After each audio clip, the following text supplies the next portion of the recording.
Hello, and welcome to the Kosh. I'm your host, Timber Smith, and thank you for tuning in again, all those out there listening. Super excited about today's episode. You know what? I am lucky. I get some pretty amazing guests that agree to come on here.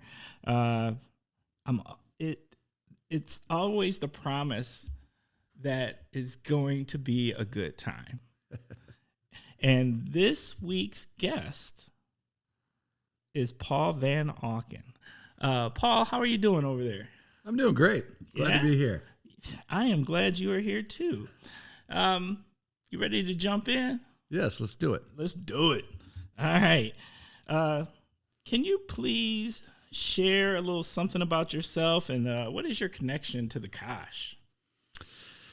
Well, I've been here since 2007. I think if I do the math, this is going to be my 15th year.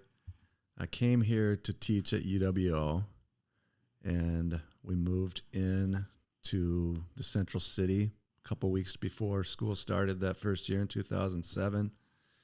So my connection is, pretty tight now after all these years, not just to UWO, but to the city. I think we've kind of immersed ourselves in the scene from the beginning, wanting to be a part of the action, not just be someone that teaches and goes and has a separate life or something.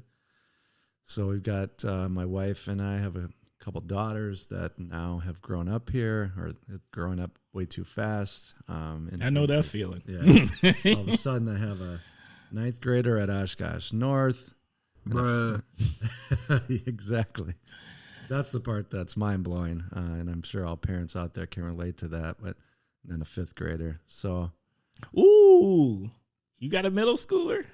Well, not quite, but... Oh, that's true. Middle school starts 6th grade, right? Yeah, and she goes to a little Lutheran school in our neighborhood, so if she doesn't switch over to public earlier, she won't do middle school, because it's K through 8th, though. So, anyway, but...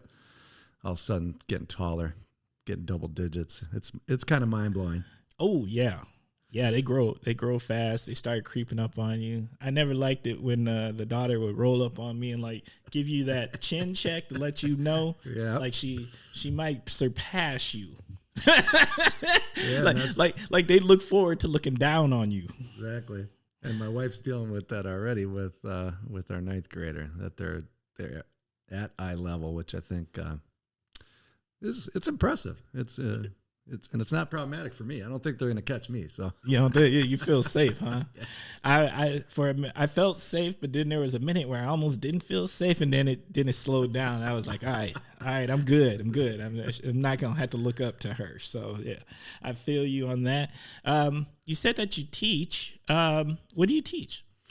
I teach sociology, and as you know, we overlapped. Because I don't know how much you tout your background on the show, Timber, but I know that you're a social major in our program, which is pretty cool. But we actually overlapped in time, but not in circles, because you didn't, you were finishing up when I started. But so I've been teaching sociology and environmental studies from the very beginning, and eventually became the department chair as we got younger and smaller. And so I've been the chair for the last 7 years, I think, which I really enjoy. It's a funny thing in academia.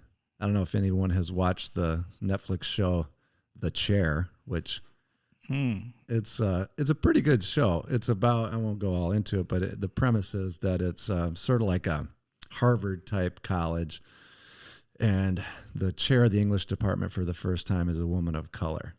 And a lot of the stuff about academia they get pretty right. And classic case would be, first meeting, condolences about being chair. I got that so many times at UWO. Condolences? Yeah. Or like, bruh. Exactly.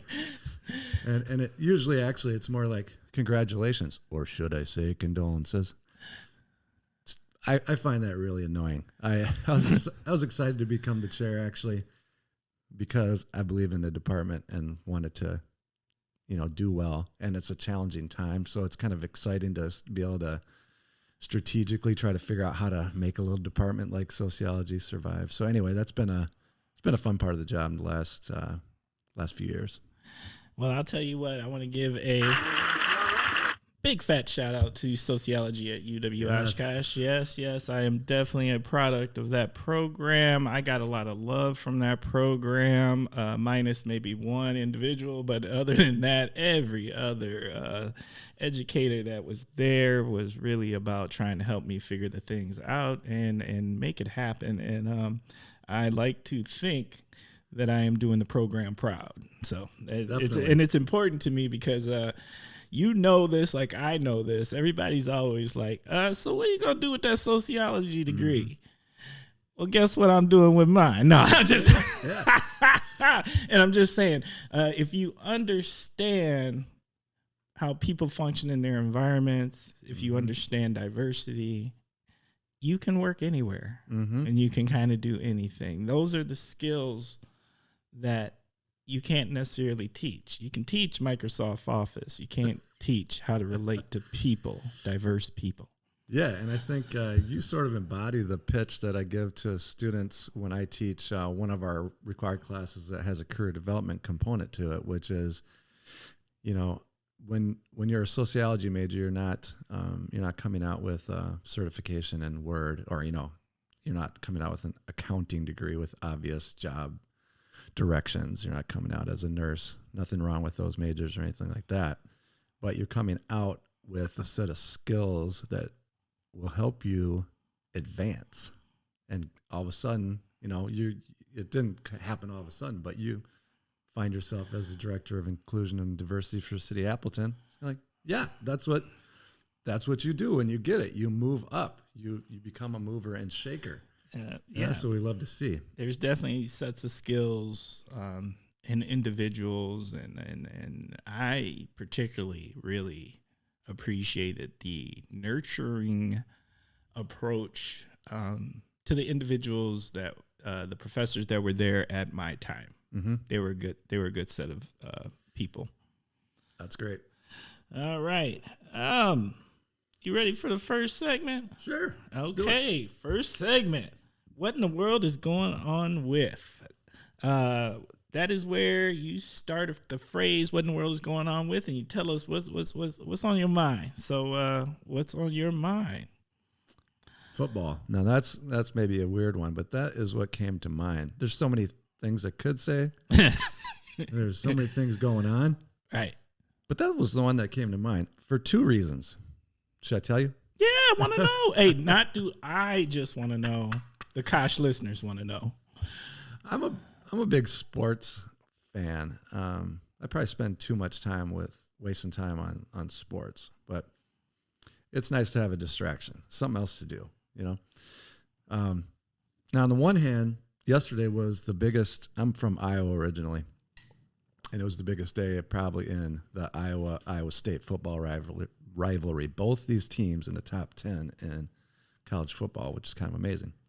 I'm an Iowa fan because that was the team that was always on TV, even though I was much closer to Ames, where Iowa State is. And Iowa put the smackdown on them, which was good. It was fun and everything. Watched it down at Beckett's. It's actually undercover Iowa Hawkeye bar because of multiple Iowa connections down there. Really? Yeah. Okay. So if I ever want to watch an Iowa game, they'll always have it on there. So that's fun. And I like the camaraderie associated with and that kind of thing. But really the main reason I brought it up is I've become a pretty big Packer fan after living here for so long. I grew up a Vikings fan because I was from northern Iowa. Minnesota's pro sports are right north of us. But the Vikings are so unlovable. What does that mean? Yeah, and I don't mean that in the sense like we need to hate the Vikings because we live in Wisconsin. I mean, man, even when I was a kid, they went to the Super Bowl a little bit before my time and then during my time, but lost every time. Okay, and then from the '80s on, nothing. Got close a little bit, like the year where they had Brett Favre, but just unlikable. These things just keep happening that make them kind of impossible to remain a fan, especially when I'm here in Wisconsin and the Packers being community owned and being good. It helps. Good helps. Team be good. You know what? There's something to be said for those stubborn, angry fans who stick with it until like, hey, that's how I feel about the Bucks. Yeah. You know what I'm saying? Yep. Like now it's sweet. I know. Now it is sweet. I want everybody to know out there, Milwaukee born raised. Now it's sweet right now. Now, did we suffer? We suffered. we got a lot. We got decades of suffering. But you know what? Sweet right now. That's right. That's right. And that was awesome. That was a sports season that, it was just so fun to watch. But the weird thing is I'm still a Vikings fan too. Yeah. Which makes me some kind of unicorn probably because I still follow them kind of begrudgingly. But I become more of a Packers fan. But the main thing on my mind about it is all of a sudden I'm sick of the Packers. I'll probably watch the game. Bruh. But this last year, I don't know if it's the Rodgers saga, the pandemic sort of knocking the sales out of things. I don't know. I've lost a little interest there. And otherwise, it's such a likable team, aside from that. I think Rodgers spoiled some things, right? Because it's the whole, like, Wisconsin has a culture about its sports, right? Mm-hmm. Like, we'll suck it up. We'll take it on the chin. We'll complain. We will complain like all get out. We are not those people. But at the end of the day, I don't feel like the people we celebrate do things that I would perceive as soft. And the Rodgers saga, maybe it's just me. Kosh listeners out there, you can call me out. But it made Rodgers seem soft. Like, I didn't feel that because, what was he really complaining about? I mean, of course, we don't really know.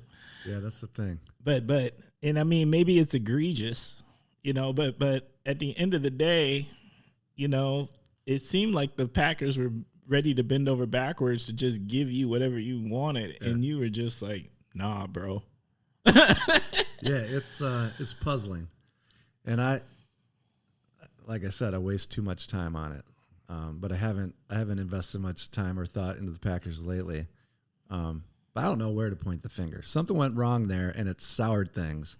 Mm-hmm. And it made him look selfish, petty, and all that. But I'm not sure. Maybe behind the scenes, those guys have been jerking him around. I don't know. Yeah. Which it's just too bad because the new coach, the whole thing was coming together so well, and now I'm not excited about the start. That could change once they get rolling and everything's going well, but football was on my mind. No, I'm with you on that. I don't know what to make of that situation 100% because, of course, we don't know the whole story. But I will say this. There's that whole thing of, like, when Mike McCarthy was coach and there was kind of this thing where and I remember the whispers of Aaron Rodgers was kind of like an uncoachable dude because he was kind of going up on the line and calling what he wanted to call instead of calling what coach wanted to call, right?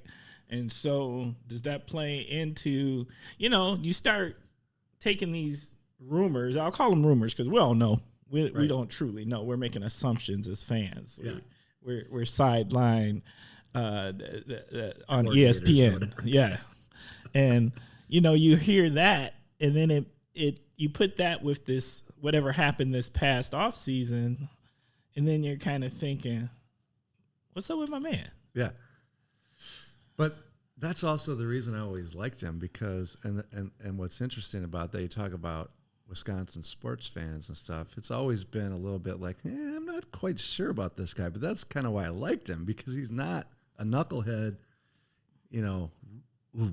rough, tough,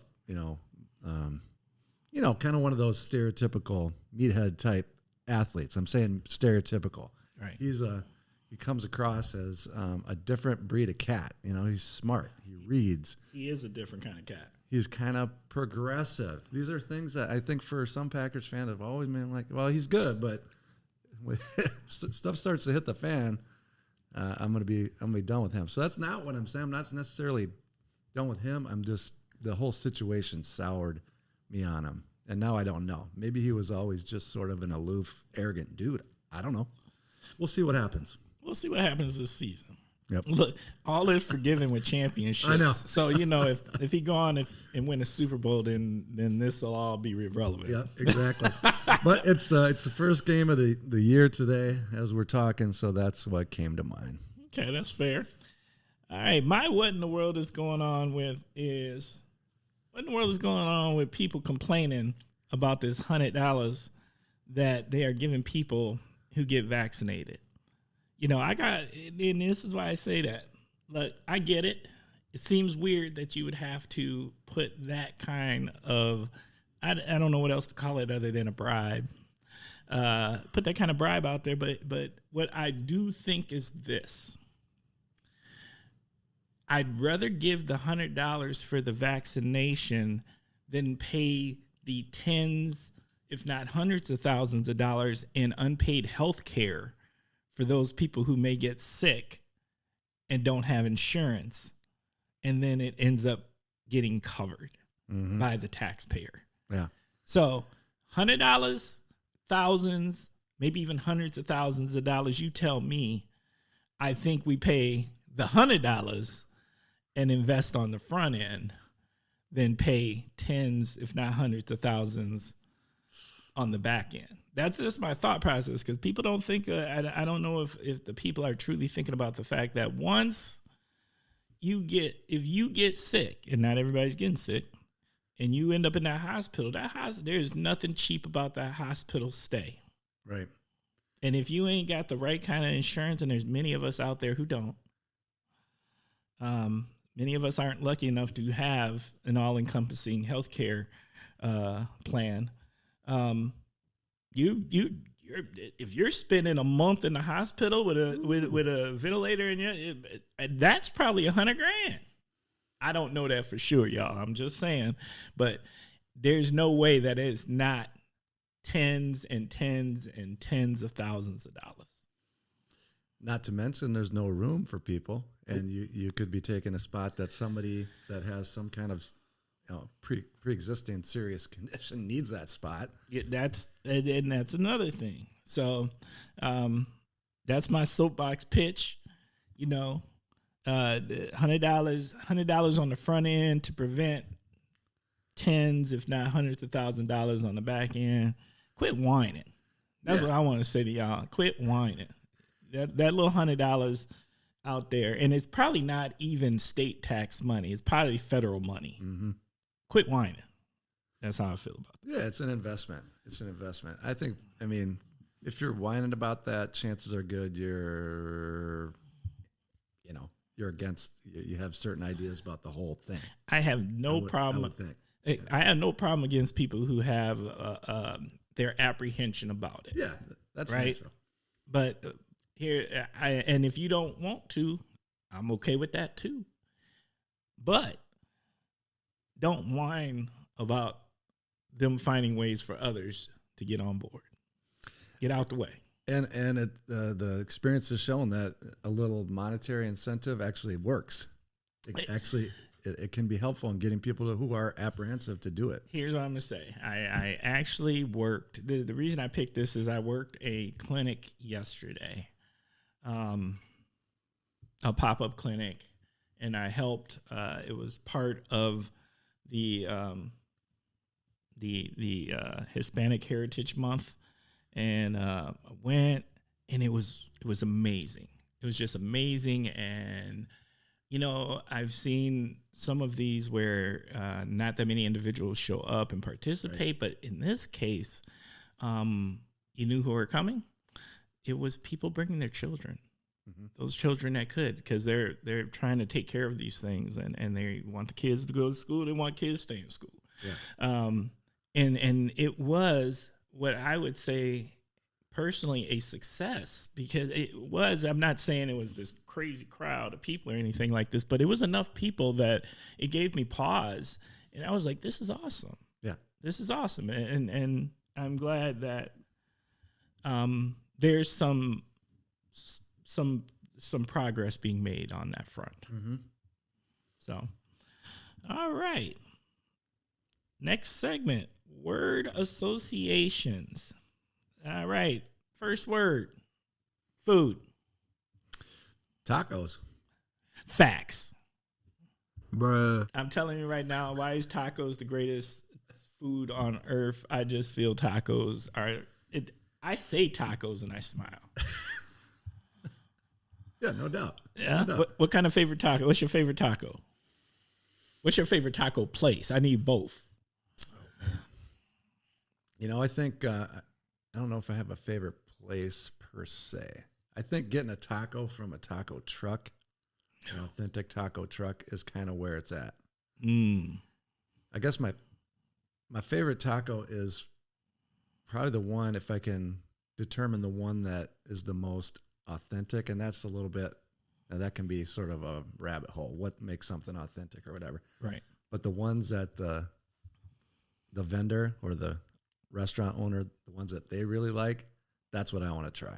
So I always try to find that out, but it can be a little dicey. Like, what do you recommend? Well, they have their own ideas, but I want to know who, like the typical person that digs your food. What's the real deal there? What's their go-to? Yeah. Yeah, that's fair. That's fair. I can tell you, if I'm going to a Mexican restaurant, I'm always a south of the border taco guy. You know, just give me the meat, the onions, some cilantro, well seasoned meat. Yes. That's happiness on a nice little corn tortilla.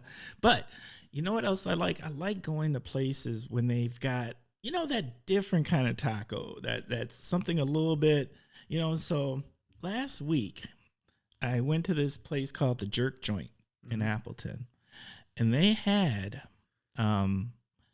it's like a Caribbean, so it was a jerk taco, like this jerk and this meat, jerk seasoned, tender, the craziest tender meat, and then it had a mango pico de gallo. Nice. And this little heat sauce, and I was like, this is bonkers. And I so big. Yes. Big fat shout out to the Jerk Joint in Appleton. Let me tell you something. You handled your business. That sounds very good. That Yes. fusion. I like that sort of recent wave that we've seen the last couple of years of the fusion. You know, whether it's Korean barbecue tacos or something like jerk chicken. Jerk chicken. You got to give a shout out for jerk chicken in general. I just had some of that from now the Caribbean food truck that I don't remember the exact name, that's been at the farmer's market, and they've been at the Brews on the Bay. Oh yeah. It's good food. Good food. My daughter went actually yesterday to the farmer's market, and her boyfriend got the jerk sandwich. Yeah, I think it was a jerk chicken sandwich, and she ranted and raved because apparently it is amazing. Yeah, it is. It's really good.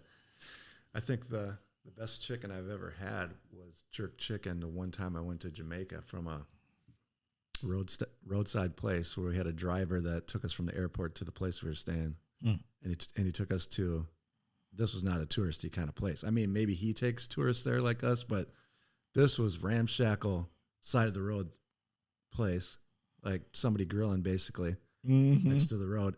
And that jerk chicken was awesome. Some of the best food I ever had. Hey, that's because somebody knew what they was doing. That's right. That's what I'm saying, though. You follow the person that really knows. That's right. And hopefully you're getting the real deal. I'm going to agree with you on that. Yep.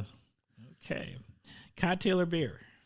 What comes to mind, I guess, is Fifth Ward Brewery here in Oshkosh, because I sampled some of their beer yesterday down at the Oshkosh Food Co-op.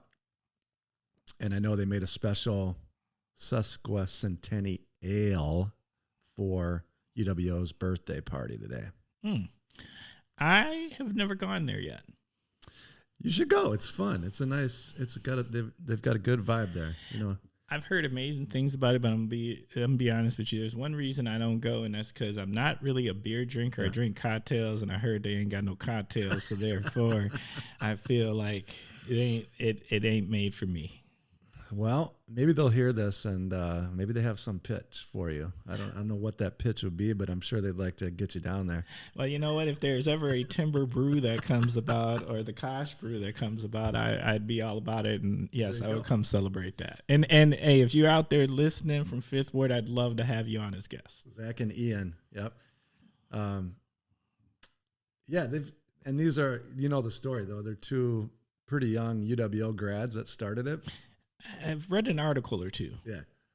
So it's fun. It's fun to see how, relatively quickly they turned that into their own, successful joint in addition to making the beer. And they've got a nice beer garden where they have music in the summer and stuff. So that's what came to mind. Stuff I tasted yesterday was nice. My wife had tasted previously when they released it, this Hot Donna, because they've got a couple That 70s Show themed brews, and so it's a red IPA, and she didn't like it, but I tasted it yesterday and thought it was actually quite good. So, okay. Netflix. I guess The Chair, because we were just talking about it, I suppose that's what came to mind. It was one of those shows. Although I'll talk about a different show in a second, because then my mind went straight to that one. The Chair is enjoyable, and it's kind of fun to have a show about academics, and then you can sort of talk to other academics about what they thought about it. Right. And a couple other people I've talked to about it were similarly enthused about it, that they didn't get everything right about it, but enough of the kind of nuances of what it's like to be especially in the liberal arts in a college or university. Right. Which has been a bit dicey in recent years. And then talking to a person of color who could totally relate to some of the stuff going on there. Bruh. Facts. That's fun. And I was thrown out to some of my colleagues, including Doc Simpson, and the African American Studies program is also part of our sociology department, that could be a fun show to have, African American Studies Club and the Sociology Club students watch, and then have some professor come and talk about it, because the experience as a student is wrapped up in that too, how your professors are feeling and doing and being treated and stuff. Right. So I would recommend that show, particularly people that kind of interested in what happens on a college campus, but it's fun in general. David Duchovny from Mulder, X-Files. There we go. X-Files. Oh, okay. He appears as himself, which is pretty hilarious. But the other show I want to mention, I really like real crime documentaries, true crime documentaries that are well done. And that's been kind of a popular thing, and some of them are better than others. One I just watched was really good. It's called Sophie, a Murder in West Cork. In this rural part of Ireland, and she was French, so there's that plays into it, because the French law says if somebody's murdered on foreign soil, they can do their own inquiry, and they can try the suspect in absentia and put him in jail in France. I won't give away anything in case people want to watch it, but that was just one of many interesting dimensions to that show. Just a short, limited series, but I like those British mystery kind of detective dramas anyway, and this is a real one. So, okay. Amazon. The first word that comes to mind is evil. Bruh. Break it down. Oh man, I've ordered things from Amazon. We even have the Prime subscription, which I blame on my wife because she has a small business and gets a lot of stuff that she needs for that, and it works well for that. But man, it's caused so much destruction to the American economy, to the environment from all those trucks and all those shipping materials, and then Jeff Bezos just proven to be, what can you say, an out-of-touch tool flying up in a giant penis rocket to space. The whole thing just... It's wrong with you? Oh, yeah. I understand I understand its appeal, and like I said, there are things that are good about it, but overall, evil. All right, that's fair. I'm gonna tell you, man. I like Amazon. That's fine. I'm not counter. I'm gonna tell you why.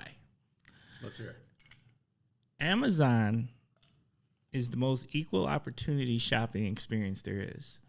So, as a person who has shopped, who has been followed, who has been mistreated, guess what? I'm not on Amazon. None of those things. Yeah, I hear that. And so, what I say out there to the retailers is, you got to think about how you've treated people over time, and now that you need us, because there's another option that we don't have to worry about those things. It's something you might have should have thought about a minute ago. See, that's your sociological mind there in action, man. And I'm just that is my true life experience in action. But yes. I know, I totally hear you. I think that's completely legitimate. Thing is, that could be any company. I mean, shopping on the internet has that quality to it, but Amazon does it in a way that's reliable. In addition to giving you that, where you don't have to deal with that. That sort of experience. But here's my point to that, right? So you're right. Everybody can do it online that's reliable, but guess what I'm not going to do? If I went to Target and I got followed, and I'm not saying I have, so I'm not saying Target, is just what popped in my head. But if I went there and got followed, guess what I'm not going to do? I'm not going to go shop for them online. No, I hear you there. Yep. So once it's shot, it's shot. Yeah. And since Amazon didn't have no places, no walk-in places where I could have that bad experience, right? They have an advantage. Now, I also will say, my other favorite place for retail is Walmart, and I will tell you that one too, because Walmart is also the most equal opportunity shopping experience for in-store, and that is because everyone gets treated poorly. And they don't care who you are. They don't care if you got money or not. You're not catching it good. They just, it is what it is, and everybody. So you know what? If I see something go down, if something goes down there, and it happens to me, I don't think it's because of my tan. I just know it's just it probably happened to the person before me and behind me. It's all good. It's tough in that joint. That's an interesting take, man. Hey, when was the last time you been there? 1994. Oh, but no, that's why I love having conversations, and that's why I love sociology, because I still stand by my take on Amazon. Yes. But your perspective based on your experience is totally legit, and that's what our field is all about, is trying to understand how somebody else could look at the same thing that you think is evil and see the opposite. Right. Absolutely. And I know, and I know that's an interesting thing. Like, okay, retailers, just like you were saying, if you want to, bricks and mortar retailers, you want to survive, then maybe you need to be paying attention, learning some lessons from certain segments of the population that don't necessarily want to send Jeff Bezos to space, but they like not being harassed and targeted and discriminated against at your stores. Yes. So you should try to do everything you can to make it a truly welcoming place. And it may not be that bad now. I just may be having old school feelings, because I feel as of right now, retailers are probably very careful because of the opportunity of people to put things on social media and for them to go like wildfire and do that. So, I mean, I'm sure there is greater caution than what there used to be. But, what can I say? But you'd hope that they would proactively just want to be welcoming and inclusive. Yes, absolutely. And create a place where everybody feels like they belong. And That's going to be better for business anyway. It shouldn't take all this other stuff to make that happen, but that's life in America. Better for business, better for the community, better for us as neighbors, as residents sharing these spaces. It's just better. Okay. All right. Diversity. Yeah. That's where it's at. That's the first thing that comes to mind. That's where it's at. Diversity is one of those buzzwords, as you well know, that has been kind of used and abused and co-opted and misunderstood and stuff. But I still say that's where it's at. It's just that it's become that way because as a society, we haven't lived up to the ideals and the potential of this place.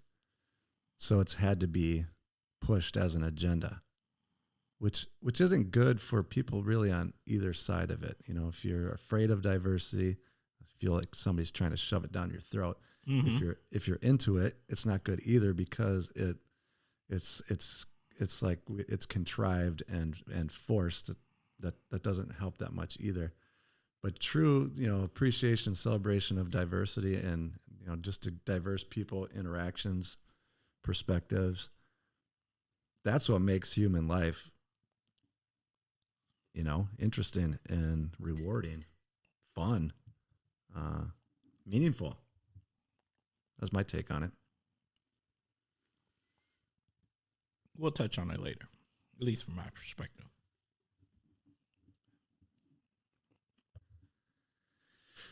Yeah, so don't get me wrong, though. I think the fact that diversity hasn't been celebrated and appreciated like it should have been, it still needs to be pushed in institutions like you're doing with the city of Appleton and like we're doing at Oshkosh now.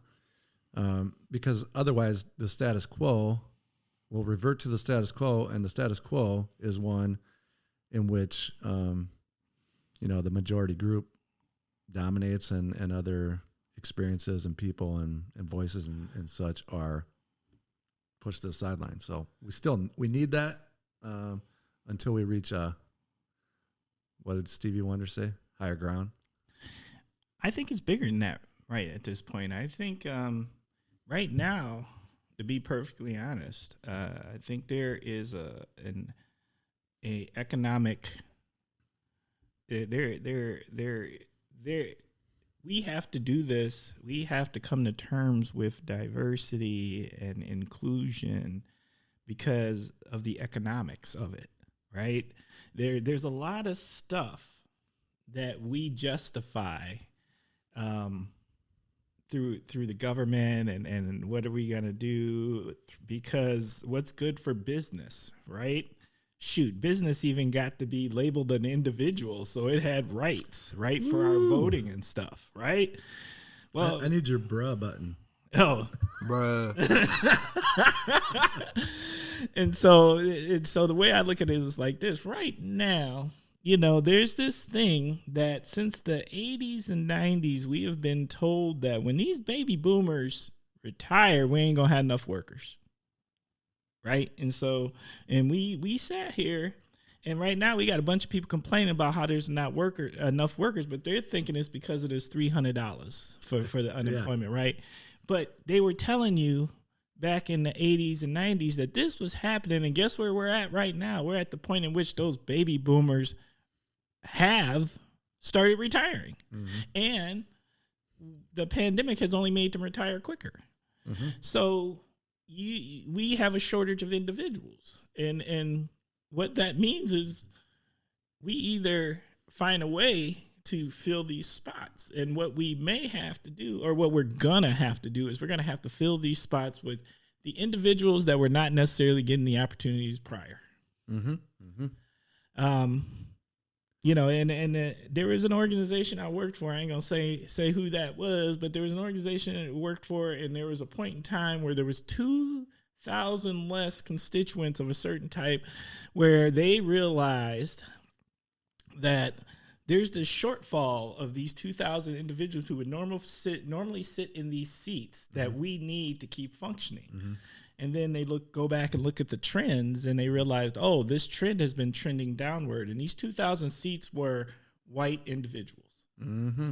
Mm-hmm. Right. And that these numbers were not picking up. So, but they needed to fill these seats. The seats had to get filled because they needed them to continue to function. And so what they had to do was they had to go out there and say, well, how can we fill the seats if who we've primarily been advertising to, is searching for, trying to fill the seats with, just don't flat out exist? Well, guess what? They had to figure out that, oh, wait, international individuals. Oh, wait, people of color. Oh, wait, people outside of the region. These kinds of things we had to do. Amen. To fill these seats. And I think that is exactly where private sector business is at right now. And they may not have come to terms with it that, okay. And now what they've got to do is they got to go back and say, we got to fix our environments. Yep. We got to get our cultures in place so we can actually retain these individuals. It's one thing to get the individuals in your door and give them an opportunity, but if it's highly uncomfortable, they got choices. Yep. So you got to get your culture together.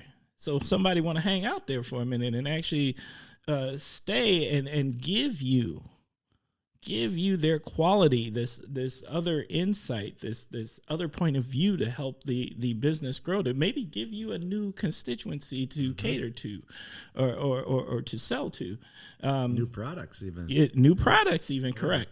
And so I think that's where we're at. And I bring all that up is we are at the point that diversity isn't about just saying, okay, let's kumbaya. Right now, it's about how do I keep my business functioning because I need people to fill these spots. Yeah, and I think the institution, the example that you gave is a nice microcosm of what's happening around the country. And that was astute of you to bring up because it took a while. I was sitting on hearing a lot of similar things for a while there, just thinking, no, what you're saying is just patently false, that well, we're dealing with this problem because of a demographic issue. Well, look at the demographics. You're looking at the wrong demographics. Right. You're looking at the traditional constituents or customers or whatever. Right. The less traditional, the people more on the margins have been growing. By leaps and bounds. Yeah. So this narrative is just flat out false, and I don't hear it so much now, thankfully, but it took way too long. It did, and I think you're right that, and you're seeing some businesses and institutions around the country are getting it, and they're saying, well, maybe it's because we're still paying $7.25 an hour. That might be part of it. Maybe we need to pay people a little bit more, and then maybe we need to think how they're feeling when they come in the door, just like you're saying, all those things. Yeah. Absolutely. I just think, like all things, it's complex. But I guarantee you this, the traditional answers that have been used in the past no longer hold true. You will not find your way out of this in an old mindset. Yep. And one other thing I want to throw out there that's sort of along those lines is, just in case we don't come back to it, is even some of the terminology that we use. It's hard. I mean, it's hard to find terms that aren't problematic in some way. If you think about the three main words that get used in this arena: diversity, inclusion, equity. Yep. If people are interested in this topic and not aware of this guy named John Powell, he directs a thing called the Othering and Belonging Institute out of Cal Berkeley. He's an interesting dude, and he's got a different approach to thinking about these things, and essentially is saying that what we need to get to is belonging. That is the term that I have been using in Nice. my new opportunity. I find that it's sad, but diversity has become a divisive word. Equity has become a divisive word because everybody thinks diversity feels forced. Equity feels like, from what I've been told, for there to be equity, what are you taking from me? Mm-hmm. what are you taking from me to make it equitable for other people? And they don't realize it's never about taking from you. Right. It's just about raising everybody up. Yep. So things are fair. I like the term fair, right? Because I don't believe there's a point of true equity. Right. But I do believe we can get to spaces where there's at least a fairness about things, right? And so, but you're right. The words right now have the only word that I don't feel has that edge or has that pushback is inclusion. And to me, inclusion and belonging are interchangeable. I can kind of work them together. Yeah, and I guess I see it a little differently, though I understand where you're coming from. And this John Powell guy, it's just another way of thinking about it. He definitely sees them differently. And there's a video. If you just Google it, John Powell video belonging, he breaks down exactly why, in a much clearer way than I can. And just in a nutshell, though, inclusion has this. It's good. The premise is good, but it's got this connotation like it's begrudging. Like, okay, you can be included. You can sit at the table. But I think I've always thought that integration is a better word, though it's got baggage. But are you actually woven into the fabric of what's going on? Mm-hmm. The word that he uses for that higher level is belonging. Do you actually belong at the table? Are you welcomed, respected? And he has this concept of breaking that the bonds when you're equity sounds good in principle too, but people think it's taking away. But he's basically saying it involves distribution of resources, which implies competition, like breaking of bonds, however you slice it. We got to get to fairness. He's folks. If people start belonging more, we'll get there. And that's kind of my thing too. Like if we can build true community, which is difficult, that's a whole fuzzy word too. Mm-hmm. But if we can build that in reality, in neighborhoods, in institutions, then these other things over time will start to work themselves out. So for him, it's that concept of belonging. I'm feeling that. All right. Last word. Music. Music's good. I love music. I played some music yesterday with a buddy of mine. I'll share save some of the details for the shout out portion of the podcast because I want to give a couple shout outs related to that. But wait, I didn't tell you. You can shout out all through the show. You didn't know. That's what we do. We shout out, bro. that's how we just want to make sure I have material for later. Fair enough. But I think that actually fits pretty well. It's a nice segue from diversity because it's cliche, but music crosses boundaries, really obviously. And I'll give an example from yesterday.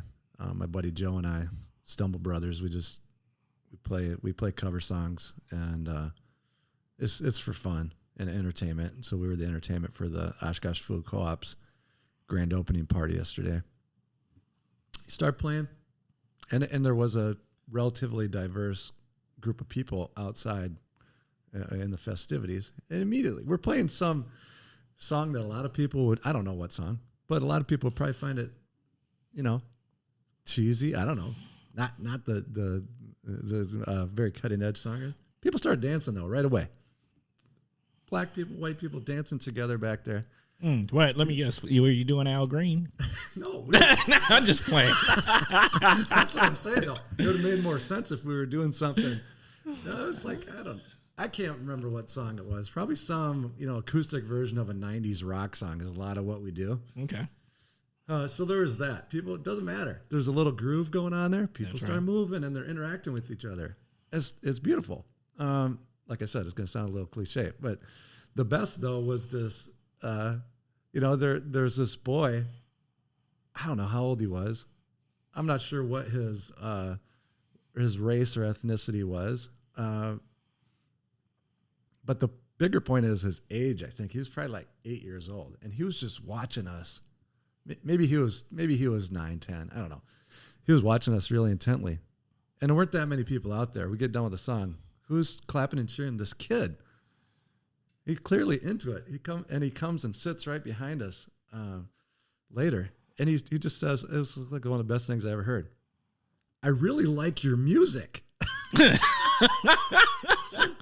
For some reason, it really clicked with this guy, and hopefully, maybe that'll spark something if he's not doing music already. That, hey, that looks fun. I should do that too. You know what? Though kids are honest, so you know what that says. Like, because if it wasn't, he wouldn't have said none. I know, and I loved how direct too. It's like, sounds good, guys. Nope, I like your music. That's fantastic. That awesome. Makes that's so good. All right. The whole thing was a success after that. It didn't matter what else happened. This kid liked our music, so that facts. All right, I'm gonna send a call out to the Kosh listeners out there. What I want to know is, okay, so I'm not gonna lie, I took some time to listen to Kanye's new album. I want to know how y'all feel about it. I just want to know how people feel about Kanye's new album, because Kanye be on some stuff. And the only thing I'm going to say is this. I appreciate Kanye for the fact that he truly views himself as an artist. Like no ifs, ands, or buts. He don't care what y'all think. Kanye make Kanye music. Whatever that means at that point in time, and there's an evolution to it, right? Because he don't never make two albums that sound the same. Right. He be in a different space. That's exactly what he's gonna make at that time. And so, I just want to know what y'all feel. Please hit me up, reach out, send us emails at askthekosh@gmail.com. I just want to know what y'all thinking about Kanye, because he a wild boy. I hope you get some feedback. That'd be fun to hear what people think. I haven't heard that record, but he's certainly an interesting cat. He is. He just is. All right. Next segment. Kosh, the Kosh hidden gems. What's a hidden gem that you really like around here in the Kosh? Yeah, I guess what comes to mind for me is outdoor spaces.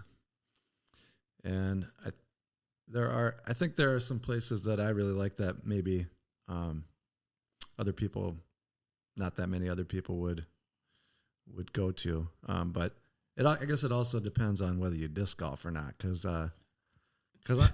I'm not good at it, but I really enjoy it because it just gets me out there doing something active, and it's not just going for a walk, which I go for a walk every day with my wife in Menominee Park because we live across the street, so I'm not bashing walking.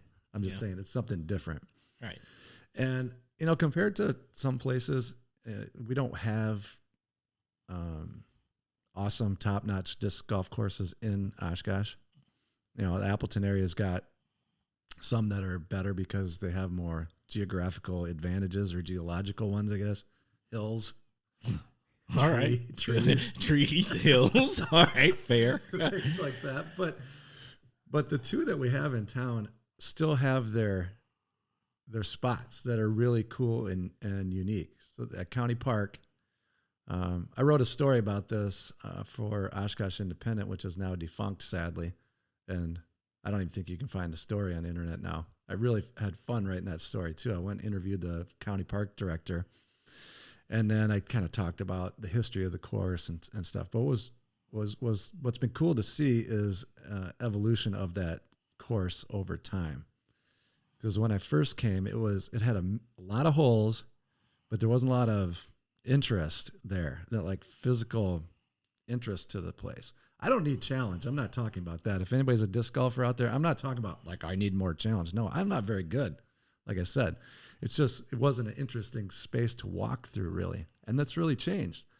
They created some hills out there, and hills change they do something. Right. Like humans respond to things like that, woods and hills and so forth. when they widened County A or something, there was a bunch of dirt that needed to go somewhere, and the county said, let's take it. And they put it on the edge along the Sunnyview, whatever that road is, that Y that goes there. Right. So now you see those hills there, and those are a really cool feature of the course. And beyond that, they planted a bunch of native plants there, which I'm kind of into native plants for a variety of reasons. So if you go there around now, for example, just a diversity of plants and bees and birds. All kinds, you'll see all kinds of birds because they're attracted to these flowers too. Right. So you went from having this kind of boring, flat space to something, and that didn't offer much in the way of diversity as far as plants go either. And they have or animals, right? But now they've woven these native prairie plant gardens throughout the park too. So the average. Yeah, that's good old Bosco. The average user of County Park will notice it too. If you're out there to rollerblade or run or whatever, there's all kinds of cool native plants. And then the other disc golf course in Red Arrow Park next to West High has its charms too. I mean, it actually has a hill that was also built by humans through Garbage Hill. Garbage Hill, yep. There are 3 different holes, I think, or 4 maybe, that where the hill plays a pivotal role. But the other part about that I've noticed is across the creek there from where the disc golf course is. I mean, the course also runs along this creek, which is cool because you can see egrets and herons and things right there while you're disc golfing. Stuff that I guess for me is a hidden gem, because if I hadn't been out there in a park that you're driving by doesn't look that great. Okay. When you get out there, right. Hey, actually, it doesn't take that much. You got some trees, you got some water, you're going to get cool animals. And in recent years, I don't really know.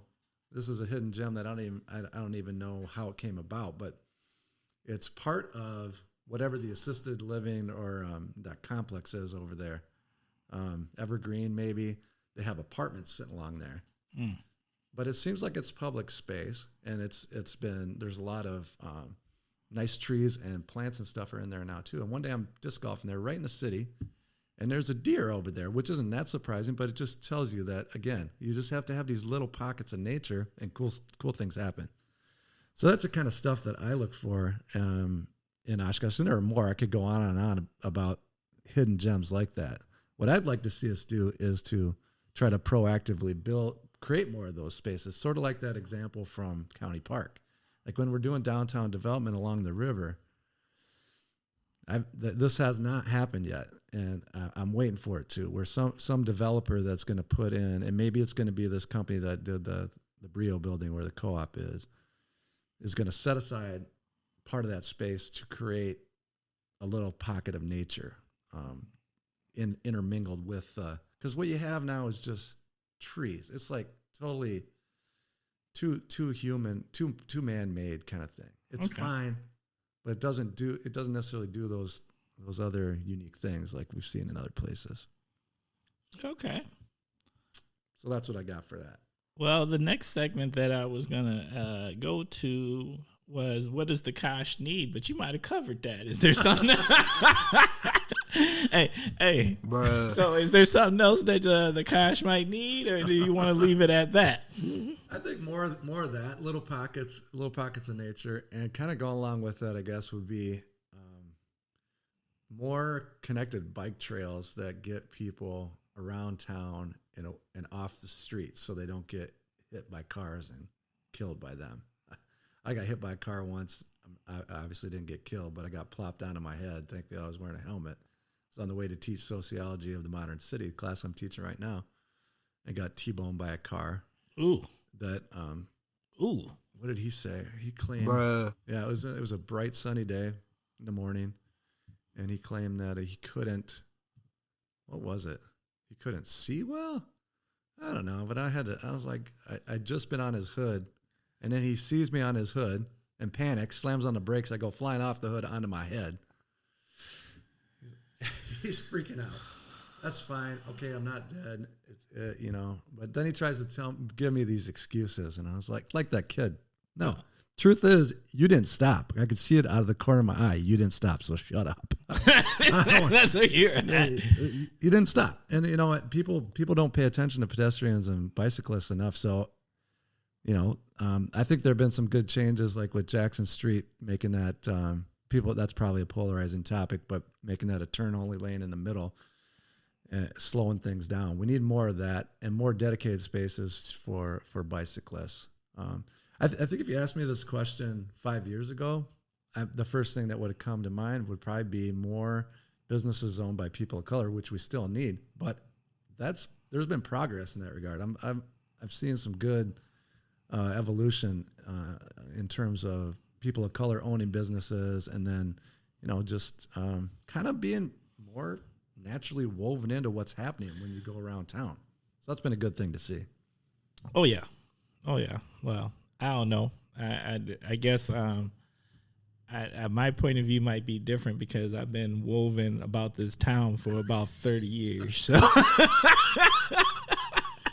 my point of view might be just a little bit different, and that's just definitely because I've just been here. Yeah, but I'm just saying, and there's a long ways to go. So don't get me wrong. I'm just saying there are visible positive changes in that regard that I've noticed, which is good. It's more interactions and just seeing people out and about that are of all kinds of different backgrounds, just naturally doing things that any person would do, like walk their dog, like I saw on the way to your house just now. Yeah. Just seeing more of that. It's not just the same sorts of people that you associate with Oshkosh here, and it's becoming, it's starting to. Oh, it's been happened. We're at the point now that it's happened. Yeah, it's not in progress. It's progressed. Yeah, it has. And this is a different Kosh, but we might end up talking about that a little bit later. Cool. Next segment, the Naughty/Heroes Corner. This is your opportunity to nominate somebody to the Naughty or to the Heroes Corner. It's not an individual necessarily, but it can be, or an organization. You can nominate to both if you choose to. Where are we going? I guess what comes to mind for the Naughty Corner is not specific people, but parents that keep acting like knuckleheads in different spheres. And so I'm referring to parents who are putting high school sports in jeopardy of being able to function because they can't get enough refs to ref games. I mean, come on, people. Take these things way too seriously, and you wreck it for your own kids. They're also learning from you about how to behave, which is not good. And then parents being crazy with school boards around the country, and lashing out at school boards and people who work in public health, just irrationally. This is not helpful. This is not helpful to anyone. You can have your opinions about things, but to go straight to that name-calling place and kind of harassing sort of place, that's something that I think everyone listening, I'm sure, recognizes, but that's what comes to mind for me. Like, chill out and just take stock of what's going on in your world and before you start lashing out at people. Thank you. For heroes, I guess I would. What comes to mind is two things. We were talking earlier before we started recording, and Timber asked me, "Well, what have I written about lately?" And I just did a couple posts for this thing that hasn't really taken off yet, but I'm still trying to make it take off, called Oshkosh and Beyond. It's similar to the Kosh podcast. They're actually trying to do similar things. We should maybe talk about that some other time. But basically, the idea with Oshkosh and Beyond, which is only a Facebook page at this point, is to be a portal for stories. Sort of like, kind of along the lines of what you're doing here. who's doing interesting things that otherwise people might not hear about, or what's an interesting place, that sort of thing. It's a portal for stories. So the last two that I put up there, one was about Kenny Hoopla. He's a musical artist from Oshkosh. So if you're interested in that, the Northwestern actually just had it. That was the premise of my article. I interviewed this guy a year ago, and for a variety of reasons, I didn't get the article that I wanted to get done. And then a year later, the Northwestern beats me to it. Oh, Bruh. Well, I mean, that's their job. I just do this other stuff on the side. So, and it was good for him. He was the top article, the top fold of paper about this young black man from Oshkosh. It was great, but I was like, oh man, I missed it. And not only did I not break the story, which is selfish thought, but I kind of feel like, I wasted his time, because I called him on the phone when he was in this big studio in New York City, talked for a while, and then I didn't do anything with it. But now I have done something with it. But the premise was, okay, I got scooped by the Northwestern. That's cool. I still have interesting things that I have from this transcript, these notes I took, that are worth sharing. So you can find my piece about Kenny Hoopla on Oshkosh and beyond on Facebook. And the reason I wanted to highlight him, I guess it's a little shout out too. I guess that's only natural if you're talking about the Hero's Corner. But this is a kid that he's not a kid now. He's a young man, but he sort of came out of nowhere. And the reason I want to do the story is, here's a guy that's now been in the top 10 on the Billboard charts for 2 different songs, and the average person in Oshkosh wouldn't have heard of him. And that's the kind of thing, kind of like what you're doing. Let's get this stuff out there so people know about it and can celebrate it and learn something from it, I'm with it. You know what? Can you get me hooked up with him? You think he'd like to come on the Kosh? Yeah, I think so. I mean, I'll see what I can do. He's very busy, so part of the reason I didn't feel like I had enough to write that article the way I wanted to. I was missing some information, and I couldn't get through to him after that first. Well, he actually followed up and sent me some stuff, but then he's been literally traveling the world doing music, collaborating. The latest song of his that was this is just in May 2021. Was in the top 10, reached number 8 on the alternative airplay charts, was a collaboration with Travis Barker, who's the drummer for Blink-182, which is a huge band. And he had a headlining tour in England and stuff. So, I mean, I don't blame the guy. He's busy. But his brother, Brandon Williams, he'd be a cool person to have on here too. Okay. Brandon Williams, DJ B-Whoop, is a guy that I met when he was involved with some Black Lives Matter movement, local stuff. And then it turned out he was brothers with Kenny Hoopla, a guy that I'd been hearing on the radio. So this kind of, this full circle thing happened. So he might be able to hook you up. Okay. We'll talk about that.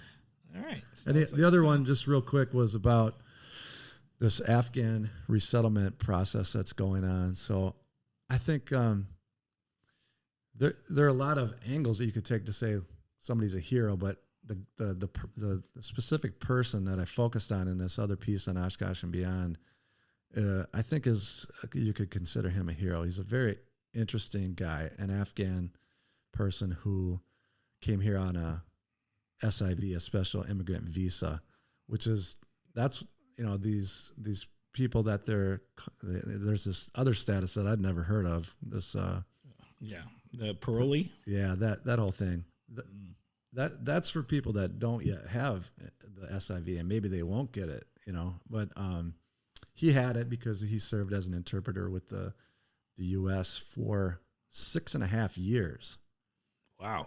Yeah, and read the story on Oshkosh and Beyond. There's because it's mostly quotes from him about how what that was like and so. If you think of interpreter, it's different than I think the reality. I think, somebody that's helping in an office decipher. No, he was out there in firefights. He said for 16, 17 hours a day. I don't want to give it all away because I want you to go read it. But But just one of the most uplifting personalities I've ever met. We were in his house. He's managed to become a homeowner. He's managed to, even though, if you're a year away from getting a bachelor's degree in Afghanistan, he's studying law.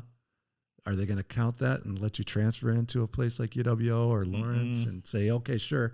No, they don't do that, which happens to immigrants of all kinds, but especially refugees that, they don't have any, they didn't want to leave.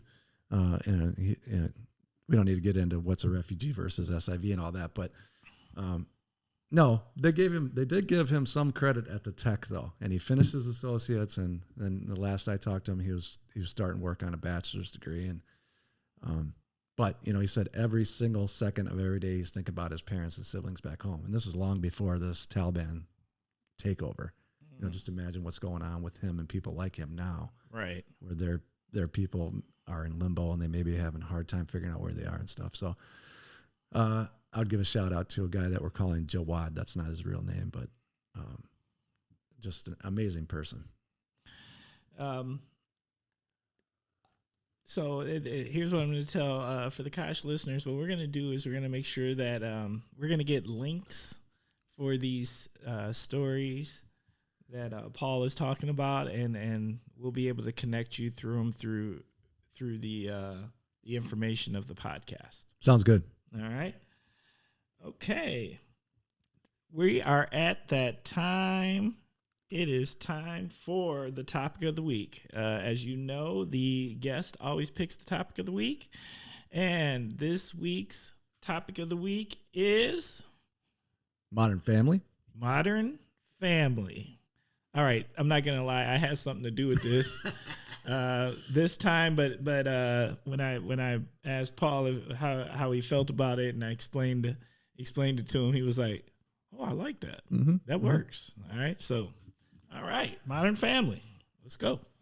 Yeah. And I can't tell you much about the TV show of that name because though I've seen it, I haven't seen it very often. Great show though. Funny. I think the reason that Timber suggested that is maybe just why'd you suggest it? And then I can jump off of that. All right. I suggested Modern Family is because there's a lot of people, I'm not going to lie. I'm a huge fan of the show because the show is hilarious. But what I do think it does is it goes to show like what is the new family in America. It's changing. There's different looks to it, right? There's still a lot of tradition to a lot of families, but there's a lot more families out there now who don't necessarily have the old school traditional look. And in this case, Paul has a modern family. So yeah, that works. Yeah. And I guess part of that is families that are bicultural or, of multicultural, multiracial, that's a demographic fact that there are more and more families like that. Gender, I mean, right. there's a lot of stuff going on. Yeah. Yeah. And that's what demographers have been predicting for years. That this is going to become more and more than some people are scared of that. Other people say about time, and I'm in that latter category that I think it's great, though it's all an evolution, it's all an evolution because we have a great example of a modern family next door. And when I was a younger person, having grown up in, even with a multicultural family myself, because my mom is from Norway. So I think I had a little bit of it and I spent a lot of time there, had a little different experience. I was very privileged to be able to go to Norway a lot and have a different way of looking at the world. But,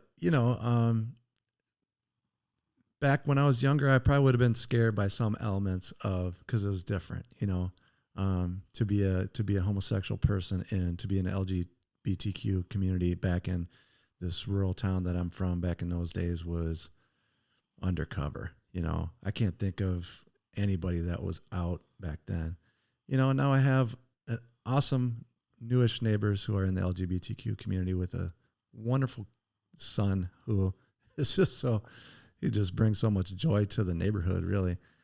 And so that's another example right there next door, which is it's just really cool, and I'm certainly glad that over time, I mean, just going to college and growing up a little bit, you know, nothing to be scared of with a situation like that.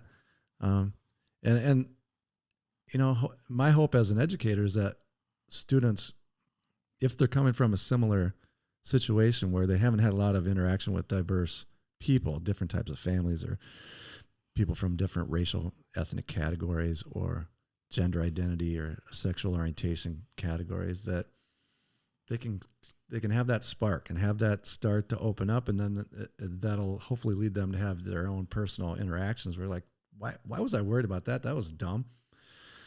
So in our case, we have a multi-continental family in that our daughters were both born in Ethiopia, and, you know, we adopted them.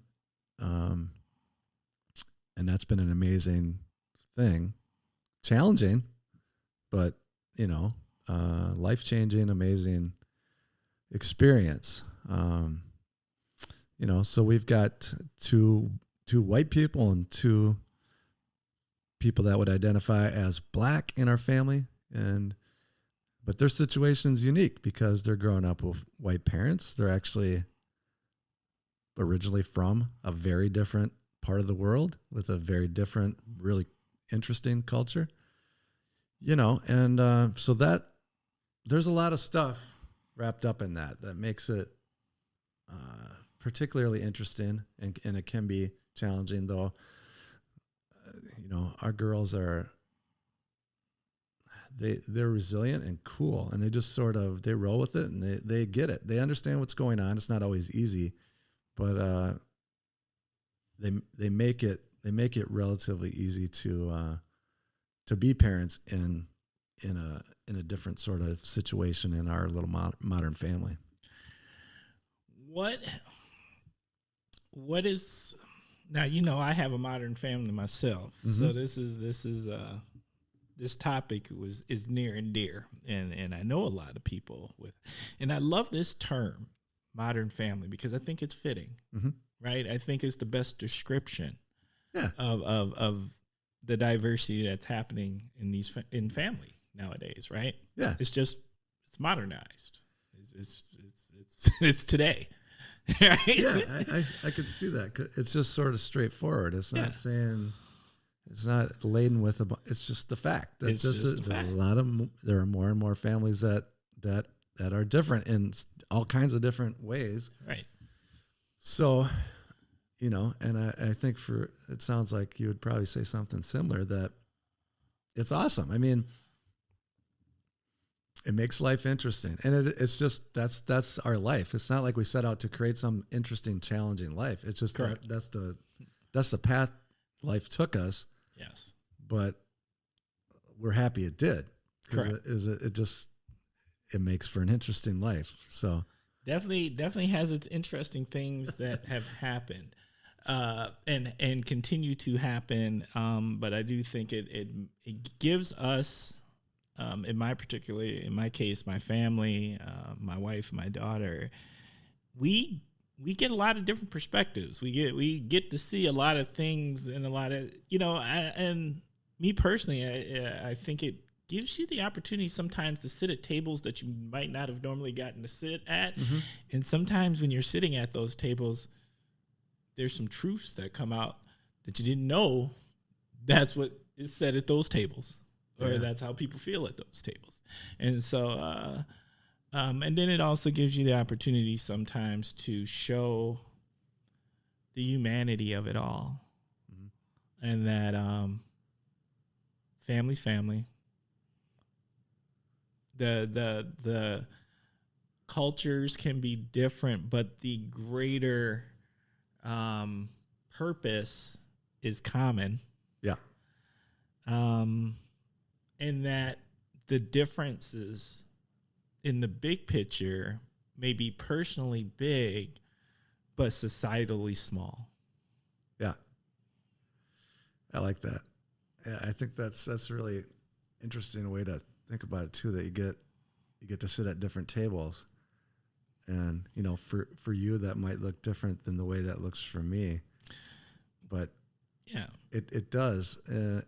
For example, well, I mean, we've had the opportunity to go to Ethiopia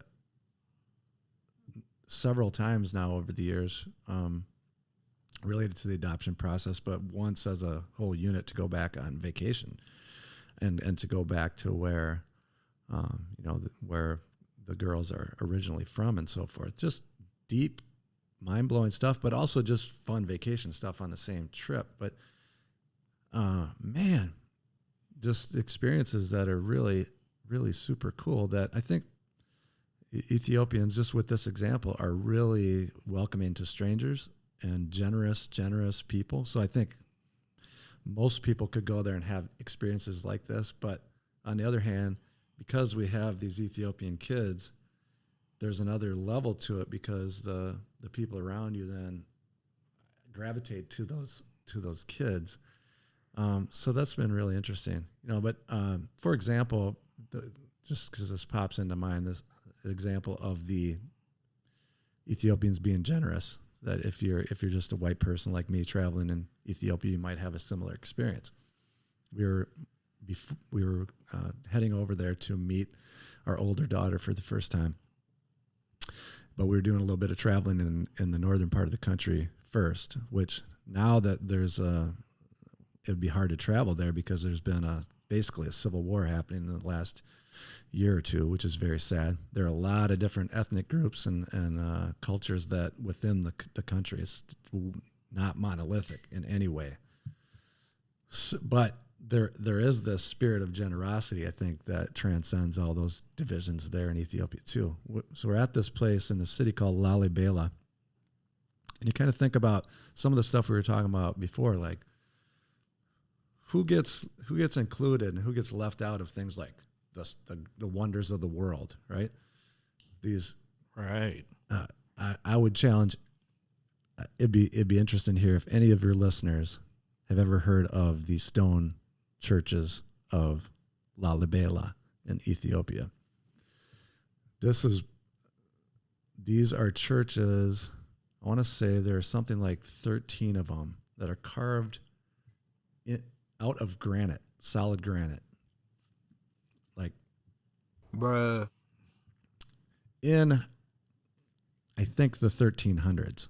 Now that 13 number, I might be off slightly, but this was way back before any kind of modern machinery or technology or anything. They had a very sophisticated culture in lots of the world, including Africa, including Ethiopia, and this King Lalibela said that God told them they needed to build these churches that are all interconnected and carved out of solid granite little formations, small mountainous type formations.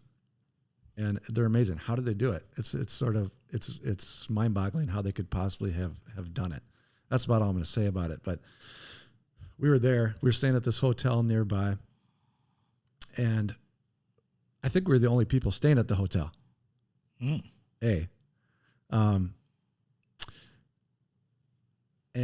it was just a really interesting time.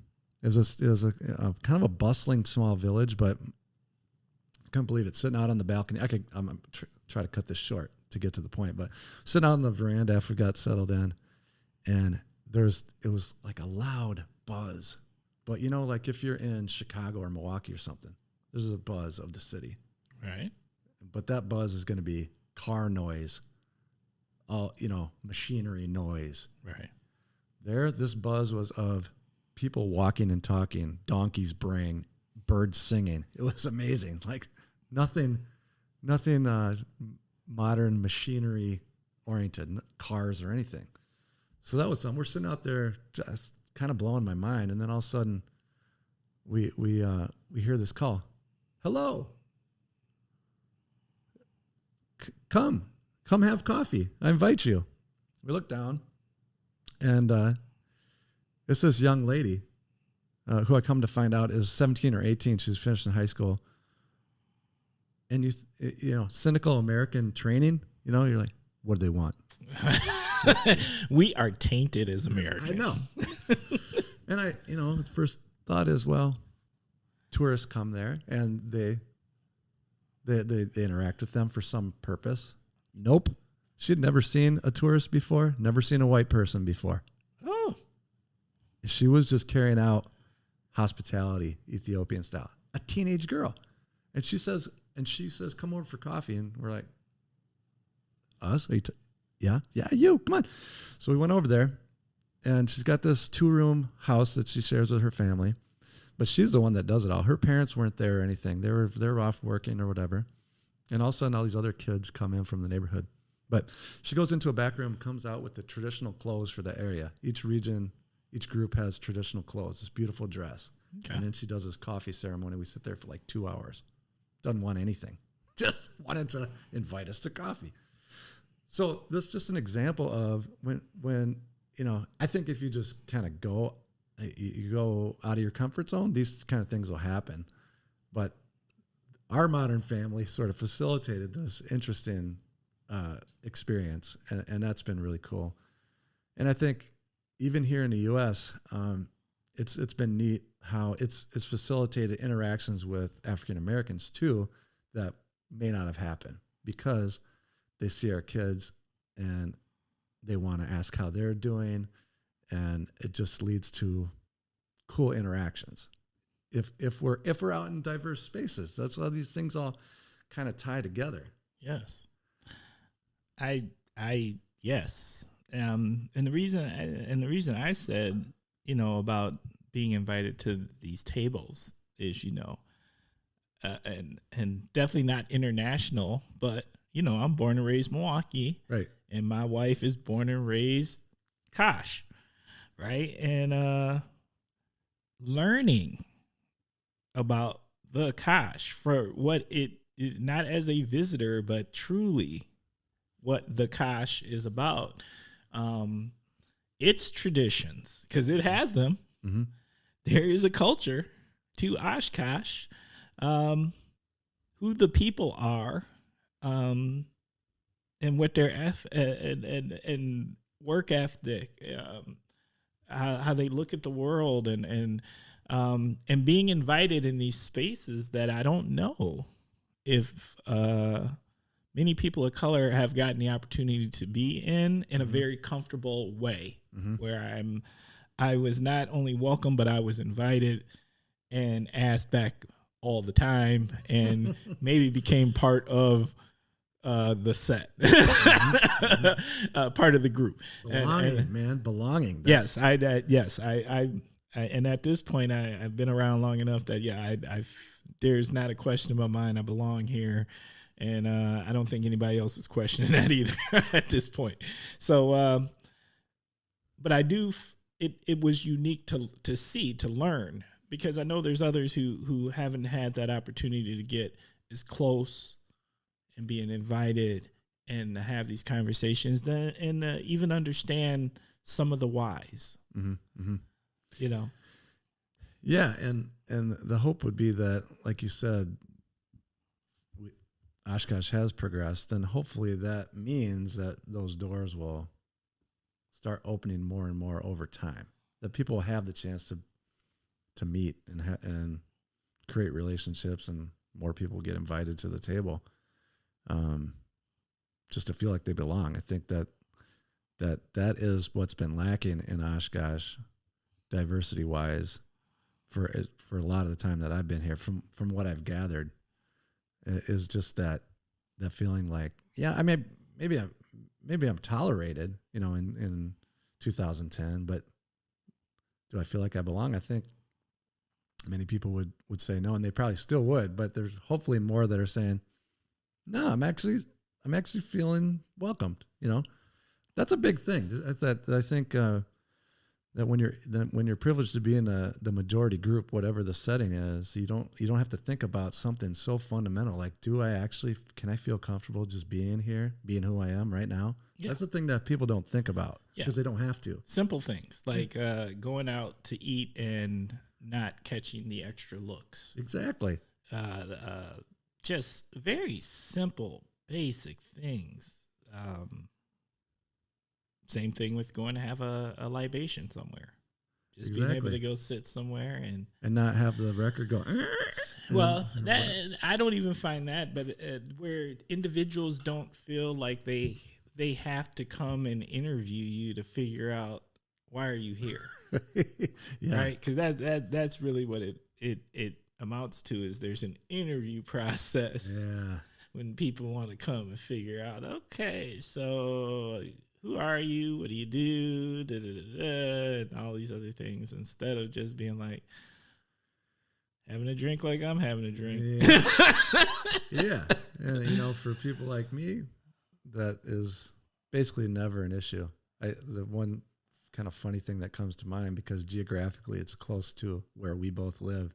I won't say the name of the place, but I was doing a little tavern tour with my dad and brother-in-law shortly after we moved here, and discovered some places that I never returned to, and this is one of them.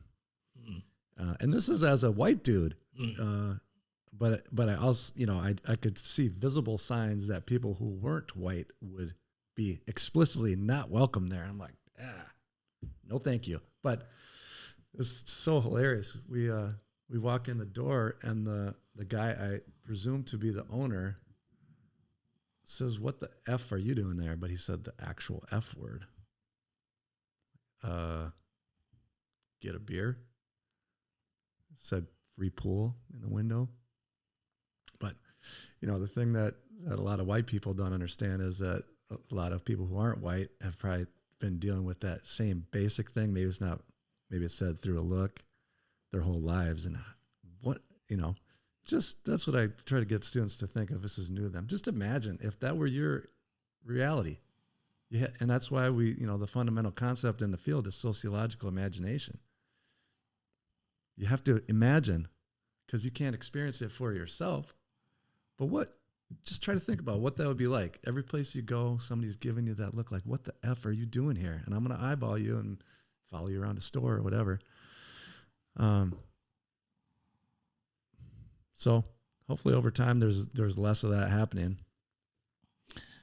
I personally, and all I can give is my experience. Yes, a lot less.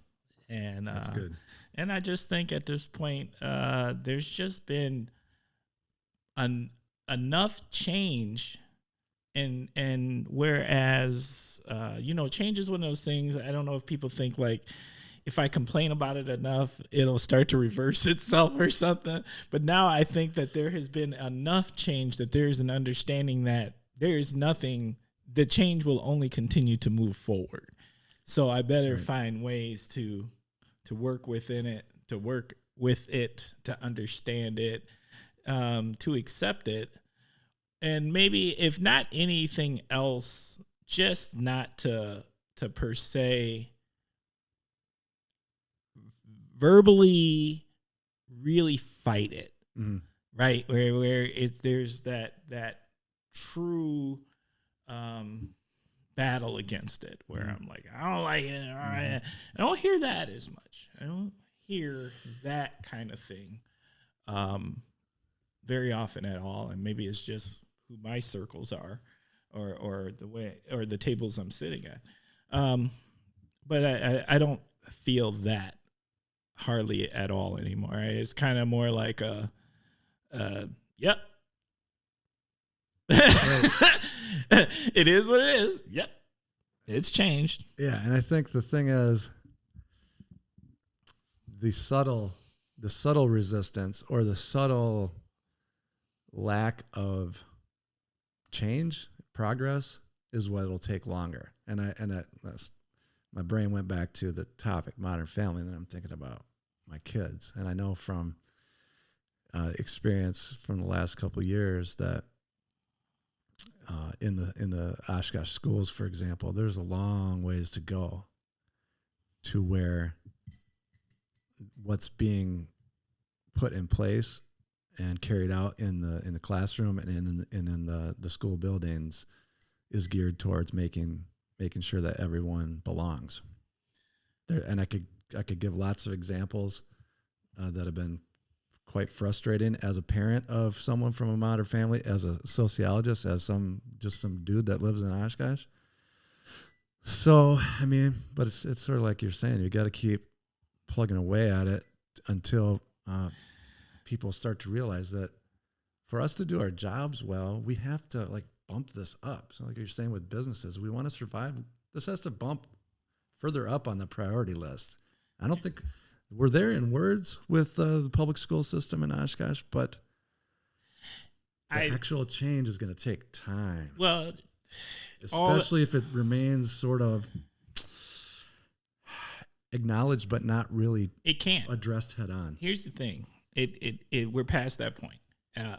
I just think that we're at a point in the system that they just don't know what to do because they, for so long, tried to pretend as if the things didn't happen. But the Oshkosh School District is at a point that the Oshkosh School District is 25% students of color. I know.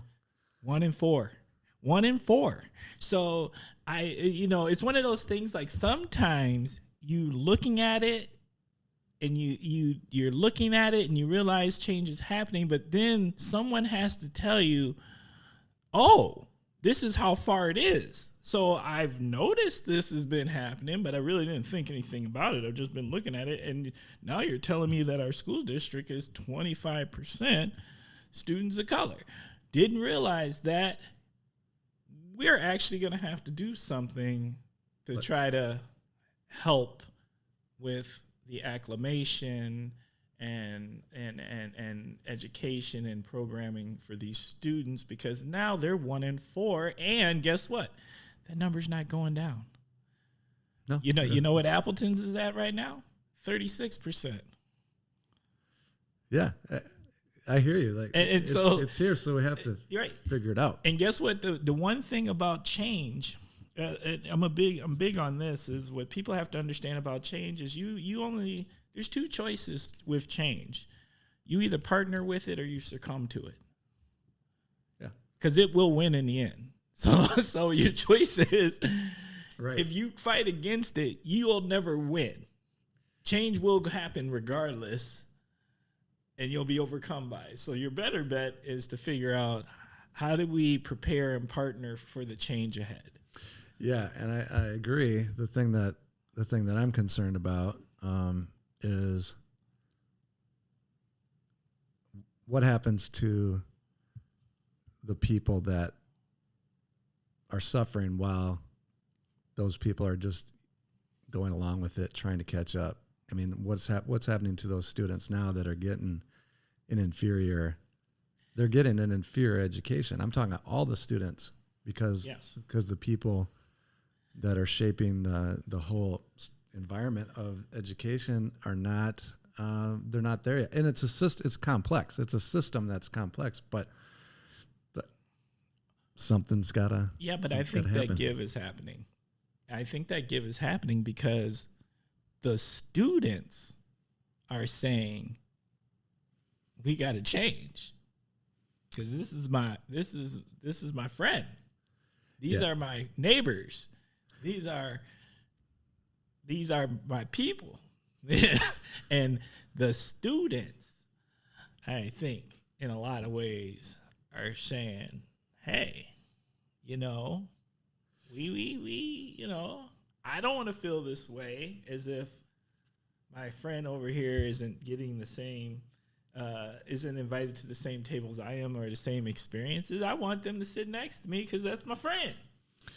And I think there's that's happening. And I think some of these students are going to different households and breaking bread and having meals, which makes other people say, hey, yeah, got to do these things. And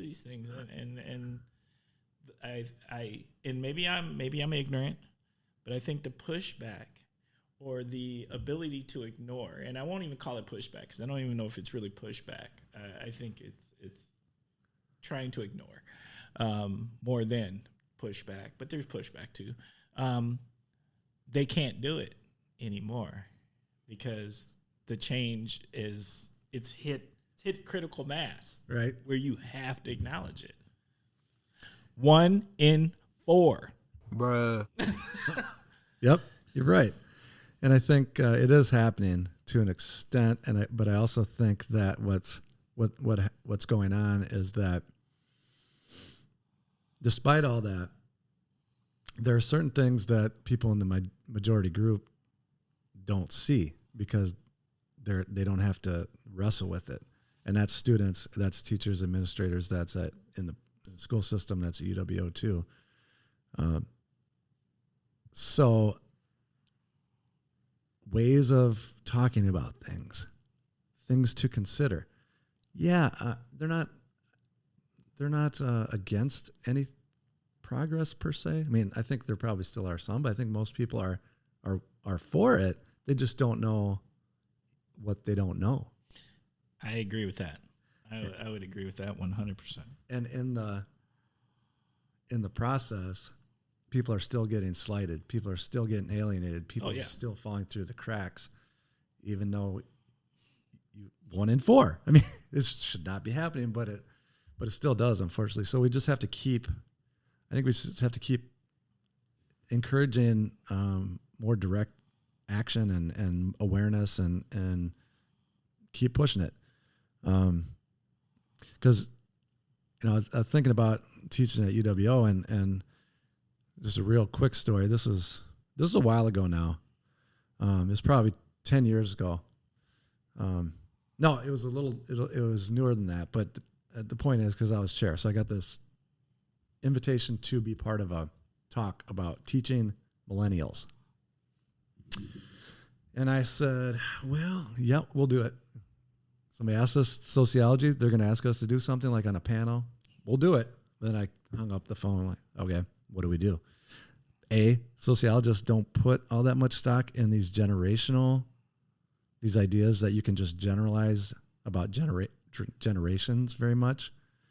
B, we didn't have anybody that studies that sort of thing. But I think we came up with something good. One of the main points, though, is that millennials and Gen Z then is even more diverse. Millennials were the most diverse generation of all time, the largest and more diverse, larger than the baby boomers, much more diverse. But here's the challenge with teaching them. And I think that's what we're dealing with still now, maybe to a greater extent because of social media making it appear a certain way. Right. Like, we know we're diverse.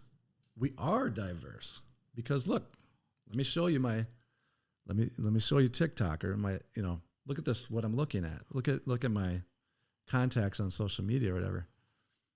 So people believe they are living in a diverse environment, but actually on a day-to-day basis aren't, which makes it maybe even more challenging than when you went to school in some ways, because it's like, this guy can't tell me anything about diversity. I'm living it. I have all kinds of friends that are blah, blah, blah. But but do you really? Right. In reality, what does your day-to-day environment look like? And how are you talking? Because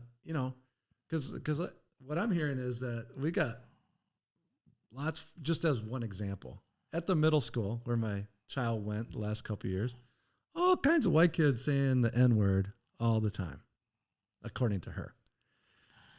Not necessarily in the old school derogatory way, but in ways that made her not comfortable and other people. Yeah, but we can do that, right? There's even a thing that apparently N-word pass, like, right? I got an N-word pass on this one, right? I can say it in this. That's a thing. Just one maybe slightly trivial example, but I don't think it's too trivial, is that people think they're more they're at a more evolved position than they are. Yeah. Anyway, you know what, Bruh. Look, I want to clarify for anyone that knows me: there is no N-word passes. There's just not. No, it's not a thing. I just want you to know, you get love, you get respect. I'll invite you over for meals. No passes. No, not in the Smith household. Yeah. That's crazy. I got to say that. But you know what? I felt good saying that. Good. Well, if nothing else, we covered that topic. No inward pass. No inward pass. No, but I mean, I don't want to end it on a pessimistic note. I think there's a long way to go, and it's only natural. These things, because, getting back to that, sort of like the millennials and now it's Gen Z, whatever generalizations people want to make.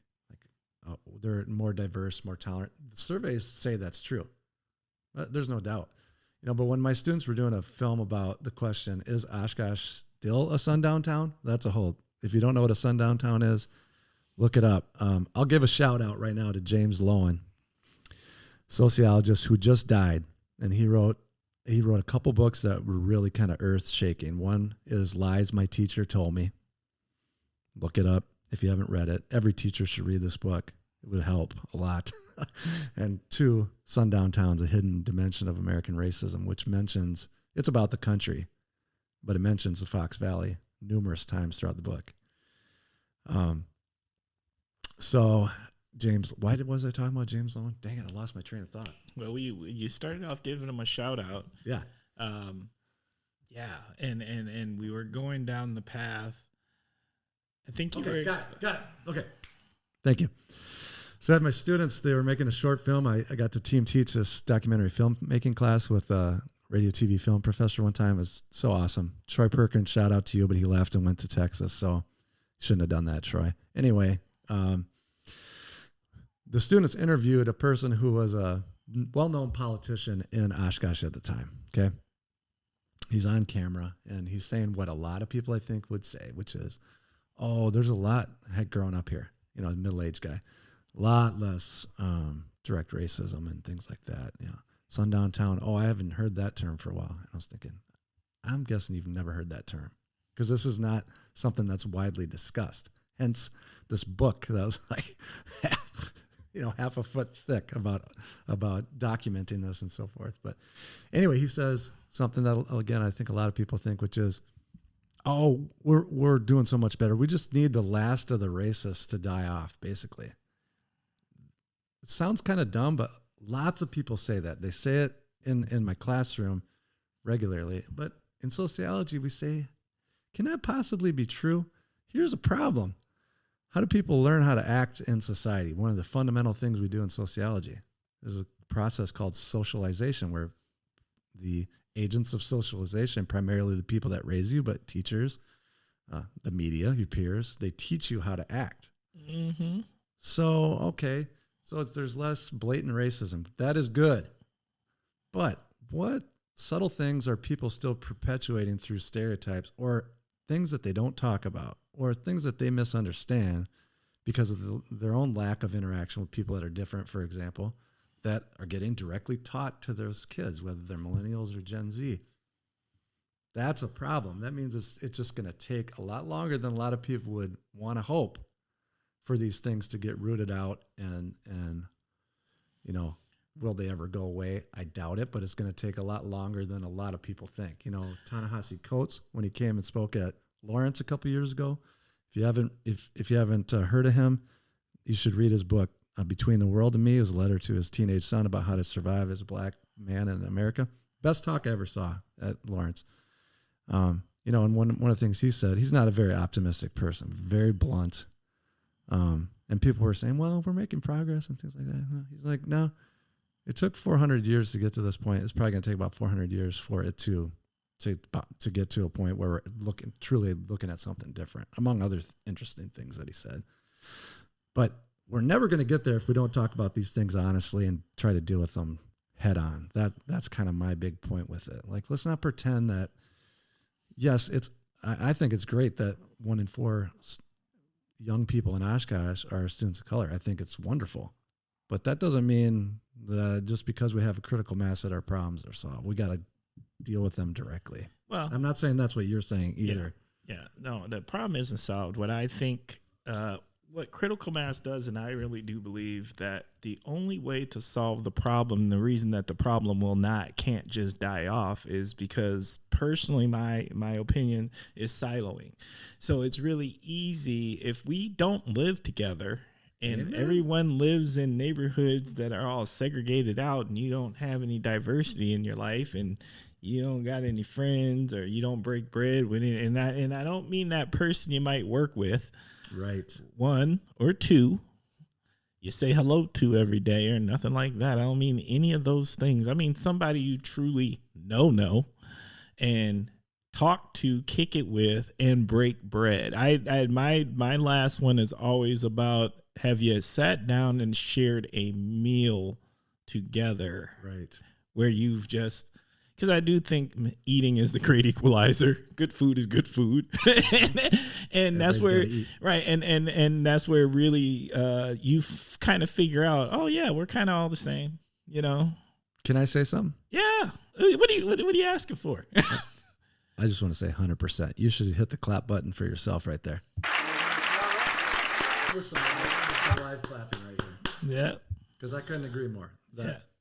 And that's sociology in action. I mean, sure, all these things can change in the culture, but if we're living separated in a separated fashion, you're not going to get to that point of belonging. You're not going to see yourself as part of the same group, like the we.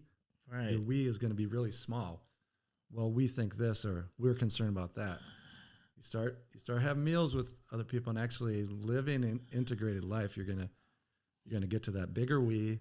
And then more people feel like they belong. Yeah, well, I think when you do that, you find out real quick. Like, we'll go back to the fact that there's a lot of commonality there, and we're more the same than not. Yep.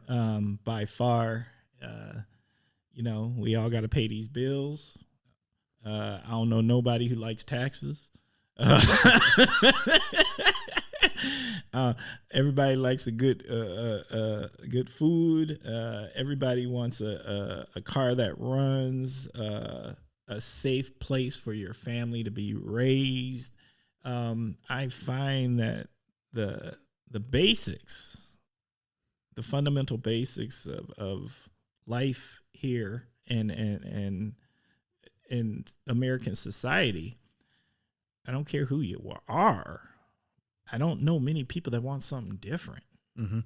Like the very fundamental foundation of what I would call American society, no matter what culture you are, even if you're foreign and you're trying to acclimate into American culture, I still think the basics are the basics.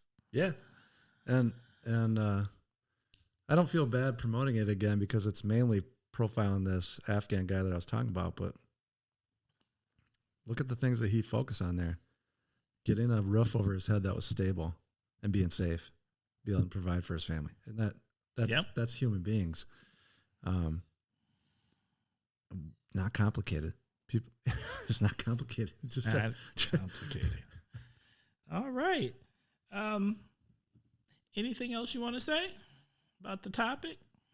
No, that was, I think just like you thought, it branched off into all kinds of stuff that we could talk about for hours, I think. So yeah, we might lose a few listeners if it went on longer though. So but I think, hey, look, I'm already thinking this might be a two-parter. This might have to be a two-parter. That's the problem when you invite me to talk about stuff. I got a lot of hot air. I will talk and talk.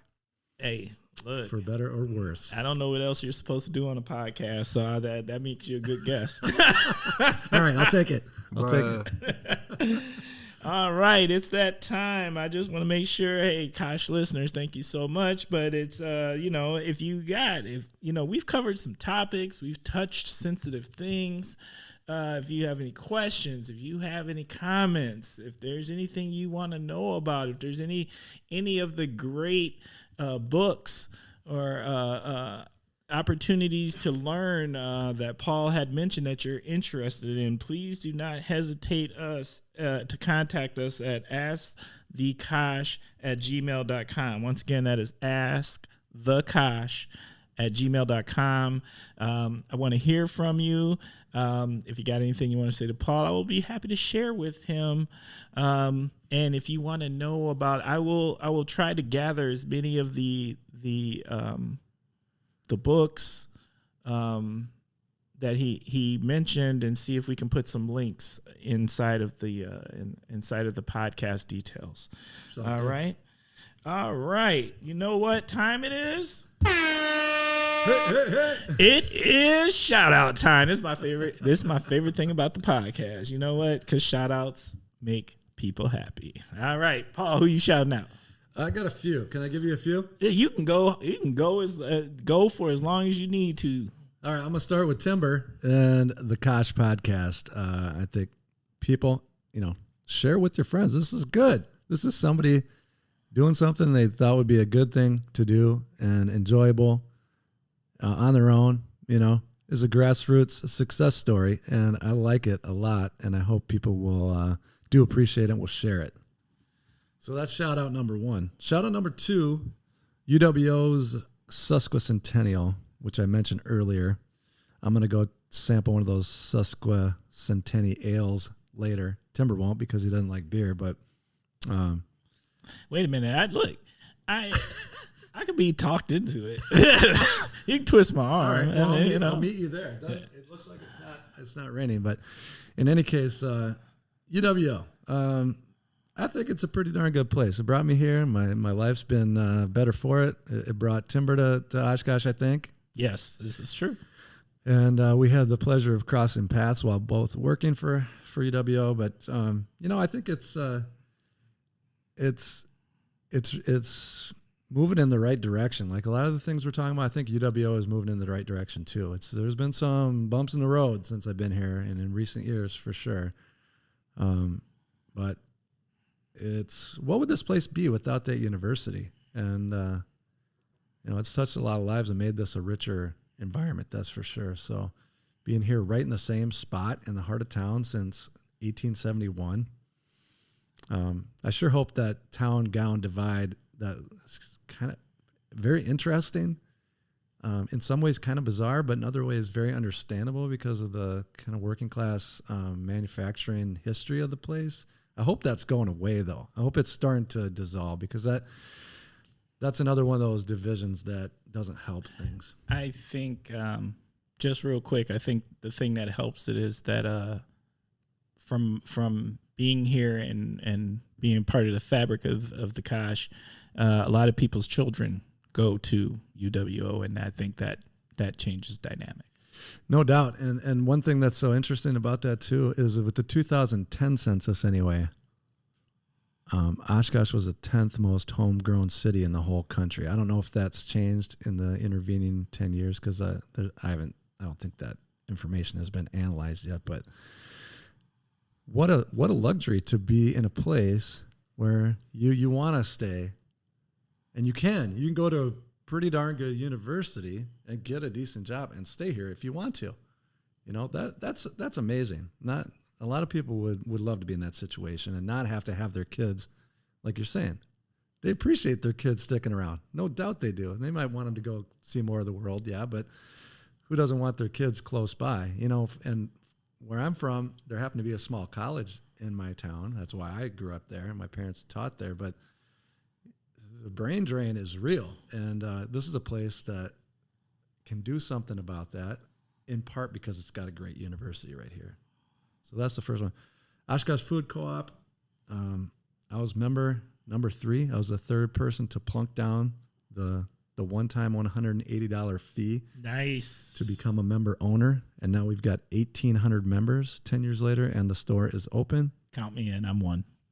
Yes. Awesome. And, it's a nice store. If you're a Kosh listener who doesn't know about the co-op, you need to know that anybody can go there. There are benefits to joining. There are some member-only things that happen from time to time, discounts and activities and things like that. But really, it's a place for everyone. It's just that we own it together, which is awesome. The last one that came to mind is 314 Pizza because today is their year anniversary. And this has been a really good new development right in our neighborhood here. So Travis and 314 Pizza, shout out to you. I've been really impressed to see what you've made out of that space and that you've been able to start in a pandemic and be successful.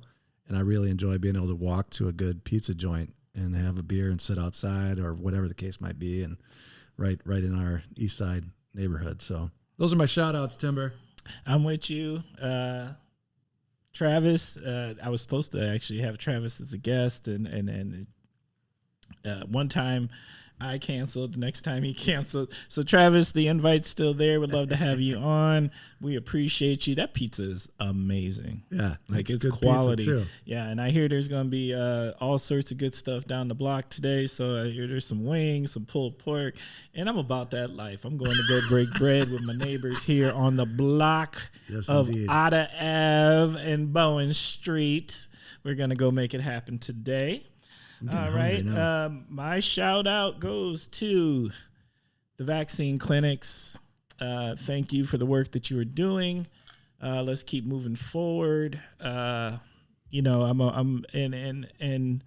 my big thing is this. I just want to make sure that we don't make moves backwards. Mm-hmm. You know what I mean? It ain't like I like shots. I'm not into it per se. Right. But what I do want is we're heading in a direction forward, and I don't want things to allow us to make steps backwards. And that's where I'm coming from. So all those that have done it, those that I've got to participate with, the people, the organizers that I know, thank you for all the hard work that you've been putting out there. I second that. All right. It is the time. We are at wrap up. One more thing to do, Paul, and that is parting words of wisdom. What do you got for us? Well, I guess I would just reiterate something that was kind of a theme. And that is just, think about people who maybe don't feel like they belong around you for whatever reason. And how you might change that, how you can play a role in changing that. If we all started thinking that way a little bit more, I think a lot of good things could start to happen. I couldn't agree with you more. Thank you for being a guest, Paul. Thank you. It was really fun, Timber. Keep up the good work. I appreciate that. To the Kosh listeners, the Kosh. Sweet.